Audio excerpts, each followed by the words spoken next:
ইন্নামাল আমালু বিন্নিয়াত, ইমাম বুখারী রাহমাতুল্লাহ আলাইহি এই হাদিস তিনি বুখারী শরীফের একেবারে সর্বপ্রথম তিনি নিয়ে আসলেন।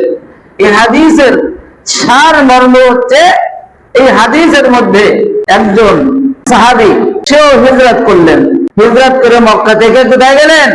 মদিনায় গেলেন। কিন্তু তার উদ্দেশ্য ছিল অন্যটা। তার উদ্দেশ্য ছিল সে মদিনায় একজন গায়িকাকে ভালোবাসতেন। যে কারণে যখন মদিনায় হিজরত করার খবর হলো, যাওয়ার কথা হলো, তখন রাসূলের সঙ্গে সেও মদিনায় যাওয়ার জন্য নিয়াত করলো।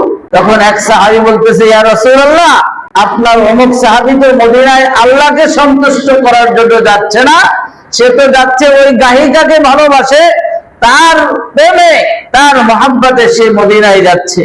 আল্লাহ রাসূল বললেন, ইন্নামাল আমালু বিন্নিয়াত,